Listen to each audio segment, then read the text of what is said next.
Welcome to fun and learn school. मैं आपकी हिंदी की टीचर अनीता राजपूत। आज मैं आपको हिंदी में ग्रामर का पहला टॉपिक पढ़ाने वाली हूँ, जिसका नाम है भाषा। ओके बच्चों, हमारा टॉपिक है भाषा। आप जानते हो भाषा किसे कहते हैं? भाषा कौन सी है? जैसे हम बातें करते हैं, हिंदी वाली भाषा, अंग्रेजी वाली, गुजराती, ये सब क्या कहलाती है? भाषा कहलाती है। भाषा कितने प्रकार की होती है? भाषा दो प्रकार की होती है बच्चों, लिखित भाषा और मौखिक भाषा। तो हम पढ़ते हैं। हम सभी सामाजिक प्राणी हैं। हम कौन से प्राणी? सामाजिक प्राणी हैं। हमें अपनी ज़रूरतों को पूरा करने के लिए भावों और विचारों को प्रकट करने की ज़रूरत है। हमें अपनी ज़रूरत को पूरा करने के लिए, मतलब हम कहीं पर जाते हैं, हमें कोई वस्तु लेनी होती है, तो हम क्या बोल कर समझाते हैं? बोल कर समझाते हैं ना बच्चों। यस, आगे लिखा हुआ है, इसके लिए हम सभी बोलकर लिखकर अपने भावों को दूसरों तक पहुंचाते हैं। क्या लिखा हुआ है इसमें बच्चों? कि हम सभी क्या सामाजिक प्राणी हैं और हमको अपनी ज़रूरत को पूरा करने के लिए अपने विचारों को प्रकट करने के लिए क्या बोलना पड़ता है, लिखना पड़ता है। सामने वालों को समझाने के लिए हमें बोल कर समझाते हैं, है ना बच्चों।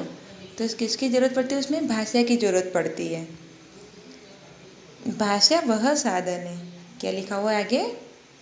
भाषा वह साधन है जिसके द्वारा मनुष्य अपने विचार दूसरों के सामने बोलकर या लिखकर प्रकट करता है। भाषा किसे कहते हैं? भाषा वह साधन है जिसके द्वारा मनुष्य अपने विचार दूसरों के सामने बोलकर या लिखकर प्रकट करता है। मनुष्य के अपने अंदर विचार होते हैं कि भाई मुझे खाना खाना है, तो हम अपने क्या करते हैं? सामने वालों को बोलना पड़ेगा भाई मुझे खाना खाना है। तो कैसे बोला? हमने बोल कर बोला, ऐसे अपने भाव को प्रकट किया है। और दूसरों के विचारों को सुनकर या पढ़कर समझ है ना बच्चों। देखो फिर से मैं पढ़ती हूँ। भाषा वह साधन है जिसके द्वारा मनुष्य अपने विचार दूसरों के सामने बोलकर या लिखकर प्रकट करता है और दूसरे के विचार को सुनकर या पढ़कर समझता है। किसी को कुछ चाहिए होता है, तो वो क्या बोलता है हमें, भाई मुझे ये चाहिए, मुझे दे दो। यस, आपको स्कूल में बच्चों मैडम पढ़ाते हैं तो क्या बोलते हैं? थोड़ी देर बोलकर समझाते हैं, फिर लिख कर समझाते हैं। तो उस समय में दोनों भाषा का प्रयोग होता है, लिख कर भी और बोल कर भी, मतलब मौखिक और लिखित। ओके बच्चों, फिर आगे है लिखा हुआ है भाषा के प्रकार। भाषा कितने प्रकार की होती है? दो प्रकार की, मौखिक भाषा और लिखित भाषा। भाषा के दो प्रकार होते हैं, मौखिक भाषा और लिखित भाषा। ओके बच्चों, अब इसमें मौखिक भाषा किसे कहते हैं? मौखिक भाषा किसे कहते हैं, वो आपको समझ में आया? मौखिक भाषा उसे बोलते हैं बोलकर अपने विचारों को दूसरों को बताना और दूसरों के विचारों को सुनकर समझने को मौखिक भाषा कहलाता है। मौखिक भाषा में क्या होता है? हमें कुछ बात कह रहा है, कैसे कह रहा है? बोल कर कह रहा है। तो बोल कर अपने विचारों को दूसरों को बताना और दूसरों के विचारों को सुनकर समझना। कोई हमें फ़ोन करता है तो क्या फ़ोन में लिख कर समझाता है? नहीं, वो हमको बोल के सुनता है और वो बोलता है, हम सुनते हैं और हम समझ जाते हैं। तो वो कौन सी भाषा कहलाती है? मौखिक भाषा। जैसे उसके उदाहरण कौन कौन से? जैसे देखो, बोल कर कहानी सुनाना। हम अपनी क्लास में बच्चों कहानी सुनाते हैं ना। मैं आपको अपनी क्लास में सुनाती हूँ कहानी, तो क्या बोल बोल कर सुनाती हूँ। फिर दूसरा है भाषण देना। होता ना, कभी कोई भाषण टीवी में आपने देखा होगा, नरेंद्र मोदी का भाषण सुना होगा, वो बोलकर हमको सुनाते हैं। यस, फिर है टेलीविज़न पर समाचार सुनना। टीवी में आप न्यूज़ देखते हो, समाचार, तो उनको सुनकर हम समझते हैं। वो बोलते हैं और हम सुनते हैं। तो कौन सी भाषा में आता है? वो मौखिक भाषा में आता है। फिर टेलीफोन पर बातें करना। हम टेलीफोन पर बातें करते हो आप, तो क्या वो आपको लिख कर समझाते हैं? नहीं, वो क्या बोलते रहते हैं ना, आप सुनते हो। तो कौन सी भाषा में बातें हो रही है? मौखिक भाषा में। ओके बच्चों, समझ में आया आपको? देखो फिर से मैं रिपीट करती हूँ मौखिक भाषा का। मौखिक भाषा बोलकर अपने विचारों को दूसरों को बताना और समझाना, वो मौखिक भाषा कहलाता है। उसमें कौन कौन, जैसे हम कहानी सुनाता है, आपको कोई टीचर, आपकी मम्मी, नानी, ये सब कहानी सुनाते हैं, तो बोल बोल के वो बोलते हो, आप सुनते हो, ये मौखिक भाषा कहलाती है ना बच्चों। फिर आगे लिखा हुआ है मौखिक भाषा के दो रूप होते हैं, बोलना और सुनना। एक बोलता है तो दूसरा सुनता है।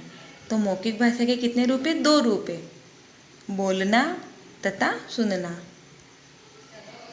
फिर आगे लिखा हुआ है लिखित भाषा। तो लिखित भाषा में क्या आएगा? लिखकर अपनी बात को दूसरों तक पहुंचाने और पढ़कर दूसरों की बात को समझने को लिखित भाषा कहलाता है। लिखित भाषा में लिखना होता है।